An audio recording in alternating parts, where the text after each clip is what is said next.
साथियों, 75,000 करोड़ रुपए बैंक खाते में सीधे बिना किसी बिचौलिए के, कोई दलाल के बिना सीधे सीधे खाते में जमा हो जाए।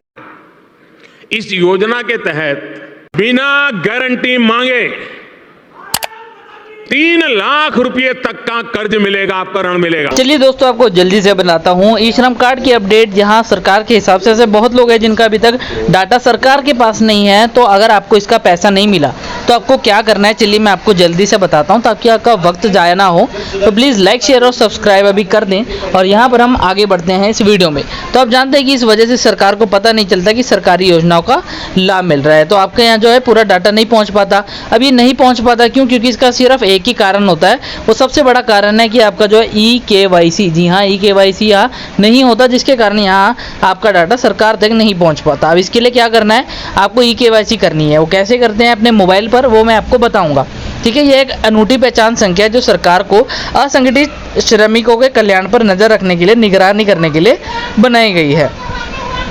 अब ये हम जानते हैं अनऑर्गेनाइज वर्कर कौन है। असंगठित क्षेत्र से तात्पर्य यहाँ पर ऐसे व्यक्ति जो घर से काम करता है, स्वरोजगार, या फिर यहाँ पर असंगठित क्षेत्र में मजदूरी करने वाला श्रमिक होता है। इसमें संगठित क्षेत्र में कर्मचारी भी शामिल होते हैं, जैसे मान लीजिए आप यहाँ EPF के सदस्य हों, ठीक है, या फिर कोई सरकारी कर्मचारी नहीं हो।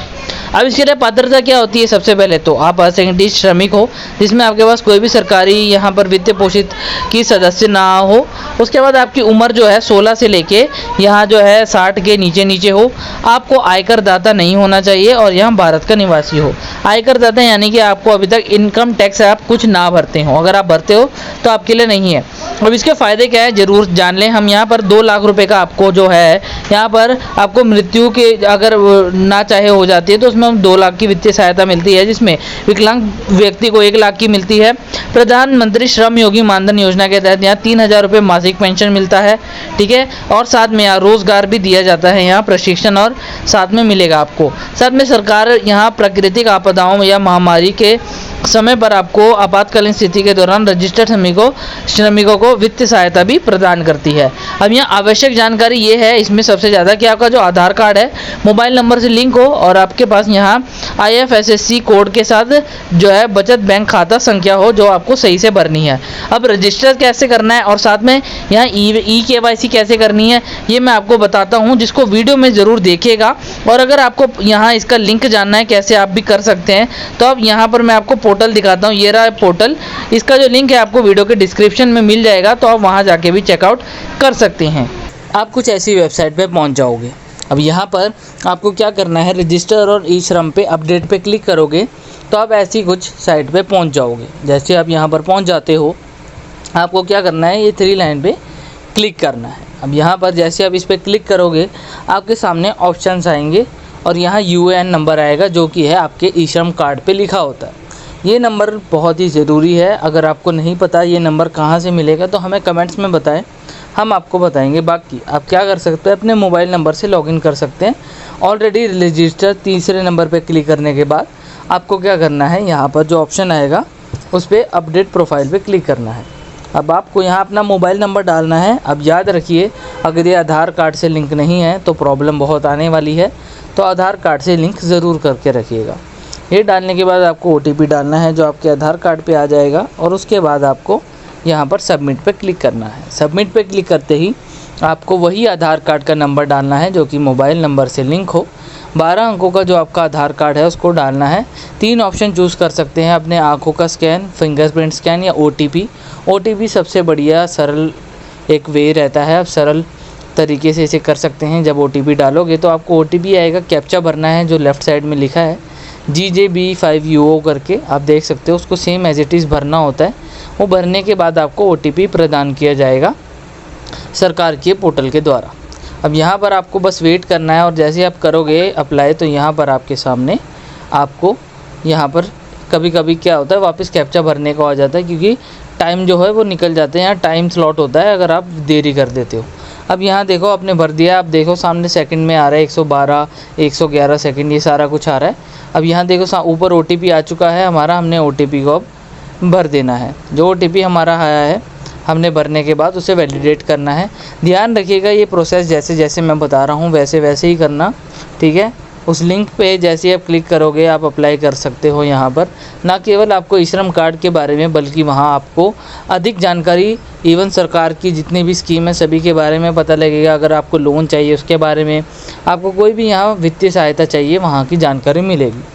अब EYC अपडेट पे हम आते हैं तो यहाँ 3 ऑप्शन मिलते हैं, अपडेट प्रोफाइल, डाउनलोड UN और फाइंड एलिजिबल स्कीम। सबसे मेन है हमारा पहला जो कि अपडेट प्रोफाइल। हमने EKYC करनी है तो अपने प्रोफाइल को अपडेट करना पड़ेगा। जहाँ पर आप जो गलतियाँ हैं उनको भी सुधार सकते हो फॉर्म भरते वक्त की है, जिससे आपका जो रुका हुआ पैसा है वो आना शुरू हो जाएगा। आपको यहाँ बहुत सारी चीज़ें मिलती है, बैंक डिटेल गलती की है, प्रीव्यू प्रोफाइल, ठीक है, एजुकेशन, मतलब जो गलती की है जहाँ आपको लग रहा है आपको सुधार की ज़रूरत है आप उसको सुधार सकते हैं, ठीक है दोस्तों।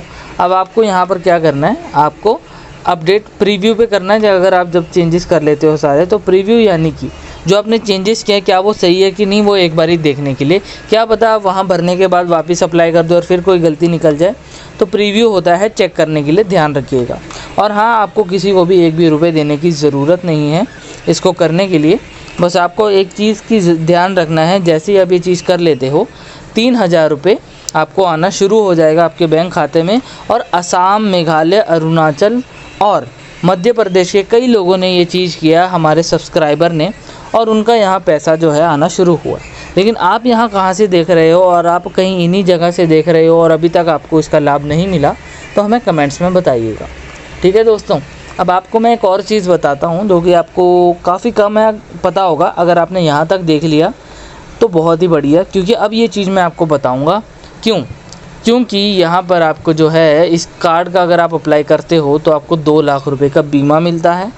आपको 2 योजनाओं का फ़ायदा मिलता है जिसके सहायता से आपको सरकारी लोन मिलता है 10,000 से 50,000 का एक स्कीम से, और दूसरी स्कीम से 1 लाख से 10 लाख तक का। वहाँ छोटे लोन भी मिलते हैं लेकिन 10 लाख तक का भी मिलता है, ठीक है। अब जैसे जैसे हमने किया, आपको अप्लाई करने के बाद मानधन के पोर्टल पर आ जाना है। मानधन के पोर्टल पर आते ही, ये मानधन के पोर्टल पे आना बहुत ज़रूरी है। जो आपको हमने लिंक प्रदान किया है वहीं जैसे आप करोगे वहाँ आपको मानधन का भी जो है लिंक मिल जाएगा। ये बहुत ज़रूरी है क्योंकि यहाँ से आपको जो है श्रम योगी मानधन योजना का फ़ायदा तभी मिलेगा। अब जो मैं बोल रहा था आपको जिस स्कीम का 2 स्कीम का फ़ायदा उठाना है, अगर उसके बारे में आपको डिटेल जानकारी चाहिए तो आपको अंत में उसकी वीडियो मिल जाएगी। लेकिन आपको क्या करना है, आपको जो मैंने बताया ये EKYC बस आपको ऐसे ही अपडेट करने के बाद सबमिट करना है और जो भी है आपका सब कुछ अप्लाई हो जाएगा।